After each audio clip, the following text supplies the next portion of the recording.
갈라디아서. 사도 바울이 선교 여행 중에 방문했던 갈라디아 지방의 교회들을 대상으로 보낸 서신입니다. 관련된 이야기는 사도행전에 잘 나와 있죠. 바울은 이 중요한 서신을 깊은 아픔과 절망 속에서 썼는데요. 그 배경은 이렇습니다. 기독교는 예루살렘에서 시작된 유대인의 메시아 운동이었지만 그 대상은 온 인류였습니다. 그래서 빠르게 이스라엘을 넘어 전파되어 갔습니다.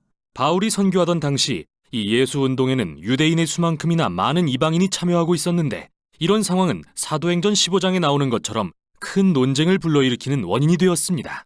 역사적으로 하나님의 언약 백성은 이스라엘 민족에게 초점이 맞춰 있었고, 그들은 토라의 계명인 남성의 할례, 유대 음식법 코셔, 안식일 같은 관습을 지킴으로써 이방 민족과 구별됐습니다. 유대인 그리스도인 중에는 이 모든 이방인이 진정한 하나님의 가족이 되기 위해서는 토라의 율법을 지켜야 한다고 믿는 사람이 많았는데, 일부 열심인 유대인 그리스도인들이 갈라디아 지방의 교회들에까지 찾아오기에 이릅니다. 그들은 바울을 깎아내리면서 모든 이방인 그리스도인 남성에게 할례를 강요했습니다. 이에 많은 사람이 그렇게 했고, 이 사실을 알게 된 바울은 마음이 무너지고 화가 나서 이 서신을 쓰게 된 것입니다. 그는 먼저 십자가에 달리신 메시아의 복음을 요약해 들려주며 갈라디아 교인들에게 이의를 제기합니다. 그러고 나서 이 복음이 다민족으로 이루어진 예수님과 아브라함의 새로운 가족을 만든다고 주장한 다음, 이 복음이 어떻게 성령의 임재와 능력으로 사람들에게 참된 변화를 일으키는지 보여줍니다. 그는 갈라디아 교인들이 다른 복음, 즉 바울을 험담하고 할례를 강요한 이들이 주장한 복음을 받아들인 사실에 대해 당혹스러움을 표하며 글을 시작합니다. 그래서 바울은 먼저 자신이 전한 복음의 정당성과 사도로서의 권위를 변증합니다.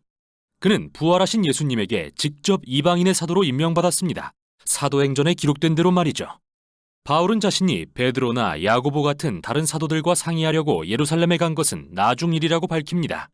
그가 이방인 그리스도인들에게 할례나 유대 음식법을 요구하지 않는다고 말했을 때 그들은 바울을 적극 지지했습니다.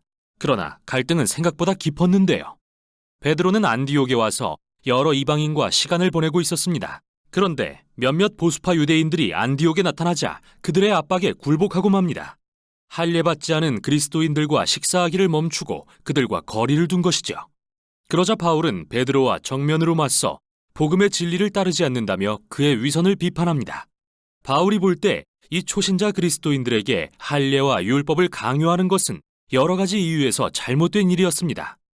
먼저 그것은 복음에 대한 배반이기 때문입니다. 그의 말을 빌리자면 사람이 율법을 지키는 행위로 의롭게 되는 것이 아니라 예수 그리스도를 믿음으로 되는 것임을 알고 우리도 그리스도 예수를 믿은 것입니다.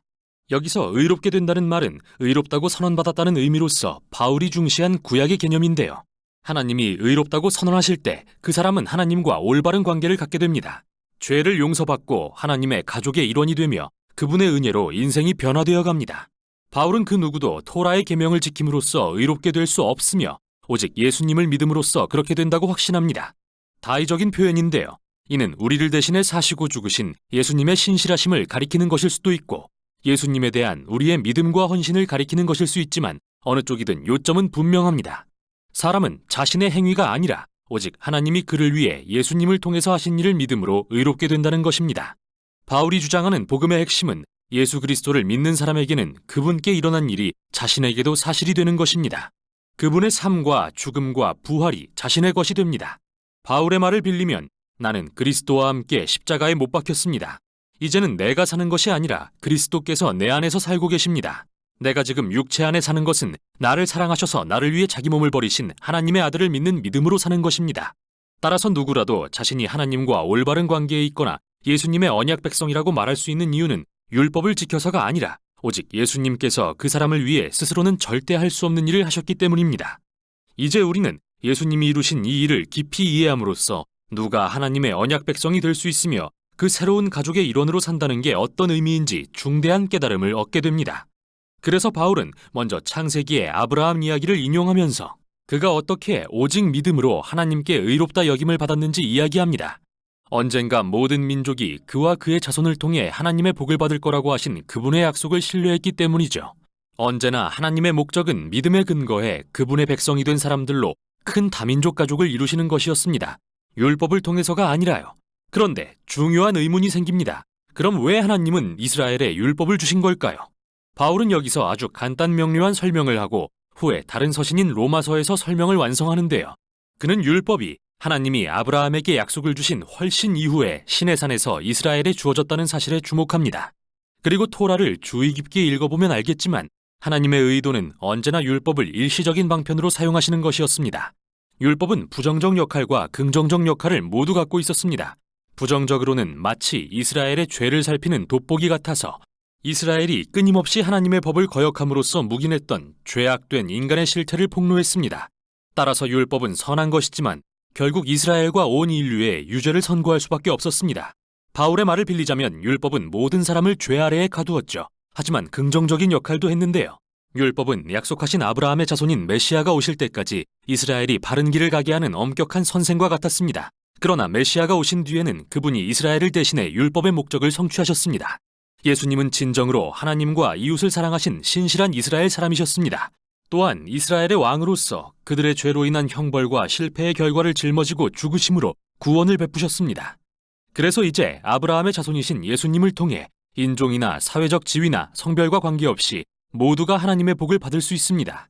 바울이 볼 때 이방인 그리스도인에게 율법을 강요하는 것은 말도 안 되는 일이었습니다. 그건 마치 예수님이 하나님의 약속을 성취하지도 우리 죄를 해결하지도 않으신 것처럼 행동하는 것이며 예수님을 통해 주어진 새로운 자유와 성령의 선물을 무시하고 하나님의 약속과 복을 특정 민족에게 제한하는 것입니다. 하지만 바울의 반대파는 이렇게 주장할지도 모릅니다. 토라의 율법은 하나님의 뜻에 따라 살도록 주어진 입증된 지침인데 이방인들이 어떻게 율법 없이 그 뜻을 배우겠습니까? 이에 대해 바울은 5장과 6장에서 성령을 통해 우리를 변화시키시는 예수님의 임재가 핵심임을 설명합니다. 그는 토라의 율법은 선하고 지혜롭다고 말합니다. 사실 모든 율법은 내 이웃을 내 몸과 같이 사랑하라고 하신 예수님의 계명으로 요약됩니다. 그러나 율법은 그 자체로는 선하지만 이스라엘에 순종할 수 있는 능력을 주지는 못했죠. 반면에 기쁜 소식은 예수님이 우리를 대신해 율법을 성취하셨다는 것입니다. 그리고 성령을 통해 지금 우리 안에 살아계시며 그분의 백성을 새 사람으로 변화시켜 이웃을 사랑함으로써 율법을 이루게 하십니다. 계속해서 바울은 옛사람과 새사람을 대조합니다. 옛사람의 습관은 분명합니다. 비인간적인 행동을 일삼고 인간관계와 공동체 전체를 무너뜨립니다. 토라의 율법이 이런 일을 금지했다면 예수님은 그것들을 아예 십자가에 못 박아 죽게 하셨습니다. 그래서 예수님을 믿고 성령의 의지에서 사는 사람에게는 예수님의 생명이 그의 생명이 되어 바울이 말하는 성령의 열매가 맺히게 됩니다. 이야말로 예수님이 그분의 가족을 통해 재현하기 원하시는 삶의 방식이며 이로써 그들은 사랑, 기쁨, 화평, 오래 참음, 자비, 선함, 충성, 온유, 절제의 사람들이 될 것입니다. 하지만 이 열매는 저절로 맺히는 게 아니라 실제 과일처럼 가꿔야 하는 것으로서 바울은 우리가 성령으로 산다면 성령의 인도하심을 따라야 한다고 말합니다. 의도적이어야 하는 것이죠. 우리는 옛 습관을 잘라내고 새로운 습관을 가꾸는 법을 배워야 합니다. 그럴 때 성령의 인도하심을 받는 자신을 발견하고 예수님이 우리의 생각과 마음을 바꾸어 하나님과 이웃을 사랑하는 사람으로 변화시키시는 것을 체험할 것입니다. 또한 이로써 예수님의 백성은 바울이 말하는 그리스도의 법을 성취하게 됩니다. 마지막으로 바울은 그리스도인에게 율법과 할례를 강요하는 것은 핵심을 놓치는 위태로운 모험이라며 결론을 맺습니다. 정말 중요한 것은 하나님의 새로운 창조로서 이들은 다민족으로 이루어진 메시아의 새로운 가족, 예수님을 믿는 믿음으로 가득하며 성령의 능력으로 하나님과 이웃을 사랑하는 법을 배우는 사람들입니다. 이게 바로 갈라디아서가 전하는 내용입니다.